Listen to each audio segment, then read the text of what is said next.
Hello! This is a special President's video on the strategic planning process. We want to start with the foundation. We grew headcount and FTE. It is something that has not happened in 7 years. So we are hard at work becoming a continuous enrollment institution and one that is growing. We've been rewarded in that 3-year running average called SSI. We've been rewarded for our good work in performance, which is grades of A through C, progression through our systems, and completing plans. So well done, team. So we start in a healthy place. And so we look back at the strategic plan 16 to 20, and we say, what great work on the mission, vision, and values. The committee looked at it. It's okay, that's good work. Let's start right from that work. We don't have to redo it. So we went and ideated at the thank you event in October, and we put dots on a paper. We like to do that here. And we found some really cool, interesting results. Academic excellence, top of our list. Our what I call relevance, strong connection to employers. The importance of us to innovate and adapt to our new and changing environments. Fiscally sustainable, having enrollment streams that pay for themselves. Our first choice as an educational institution in Northwest Ohio, and in the development of team members, empowering of team members. Preserving our high quality educational environments and building partners and collaborating. That's 1, 2, 3, 4, 5, 6, 7, 8. That's 8. About half of the ideas are sitting in that group, and the others still got votes in the 30s and pluses. So pretty well laid out set of ideas to work with. We took those ideas to the Strategic Planning Committee and created goal scaffolding. So that technically means we took the good ideas and hung them on goal statements. What goal statements? Well, we looked at the last strategic plan. There were 4 goals there. I think we broke it into 5 for this one. So here is our scaffold, our current way of framing the goals. We want to, at the top, number 1, create and maintain those safe, high quality, and transformative educational environments. And that would be our preservation of academic excellence, our strengthening of that, the alignment of our programs being relevant, the innovation and adaptability that we're seeing in the academic sphere, and the holistic student support services, helping our students with their life barriers as much as their academic barriers so they can stay with us.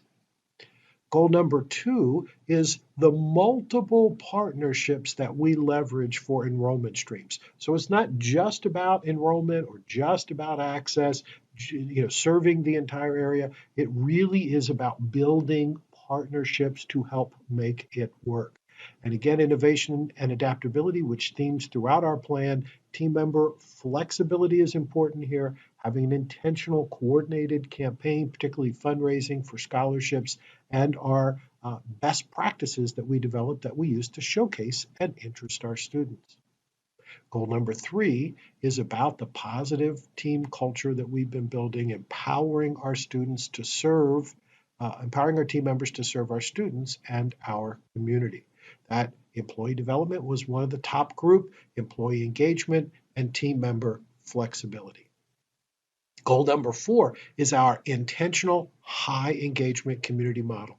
As a communities college, we are out in the community with our value proposition because our world has changed and the world in which we serve has changed. And we want to let people know that we're a valued, top quality, preferred number 1 choice for education in Northwest Ohio. It is very much about building partners in collaboration, first choice branding, service area, connecting to people throughout the area, connecting to people, reducing barriers for people who struggle to get to us, food insecurity, people that struggle with healthcare, childcare, augmenting our statewide regional best practices, which is a way to showcase who we are, and being that hub for community conversations where we bring in people regularly to experience Northwest State. The improved institution's effectiveness for a more sustainable organization. We are a learning organization and we are a lean organization. So this is us focusing on those. It'll help with our long-term fiscal stability. It'll help generate more innovation.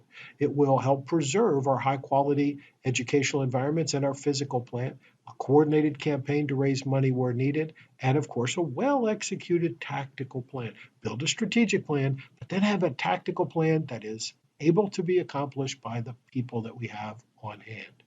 So what's next? Well, we had a thank you event in October where you helped us with the initial dotting.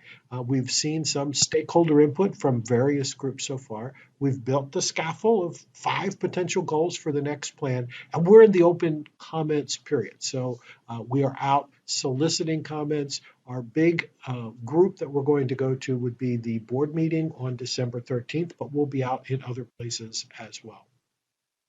When the comment period is done, which is through the end of this year, in 2020, the strategic planning team will take all those comments, rework the goals, get them more in draft goal format, and then work them through the different constituent groups on campus, dig into them, find out what specific things people have. Those specific things often wind up as part of the tactical building. We'll finalize our strategic plan, and that's more in the February and March, and we'll take it to board for approval in April. That's our goal. If it takes a little bit longer, that's okay. We want to make sure we get it right. After we have the strategic plan pretty well hammered, we will then have a tactical plan, well executed, resources behind it, teams of people on every goal. And then I would ask that team members, like myself, put our professional development plans focused on helping some of those strategic goals. For example, for me, that high engagement community model will probably be a place I'll spend an extra chunk of time. We'll start our plan July of 2020. So here's what I'd ask of you today. 2 things. Number 1, we're looking to gather what cool things happened in the FY16 to 20 plan. And we captured some of them at the October thank you event, but we will ask you what good things happened that you are particularly proud of so that we can showcase them when we engage the community about this very goal scaffolding. And then the second, I'd ask that you take a look at the 5 goals that we have. Are they the right goals? Are we missing something? Are a particular word or 2 that's important to you? And then suggest different tactics or ideas you think we need to get to, because that'll all be grist for the Strategic Planning Committee. Using that technology, we'll pull together these ideas and then put them back out again into the governance environment so we can get a good hammering of that, a good metal tempering hammering, let's get to it, and then we'll have a decent plan to kind of work with. So I appreciate it. What did we do great 16 to 20? And what are your thoughts on the current scaffolding of goals that we have? And with that, I just want to say thank you. We've done incredible work together in a fairly short time, in a couple of years. And I am so thankful to be here and just witness the progress of this institution. Working together, we make a real difference in the lives of people in Northwest Ohio. And for that, I say thank you.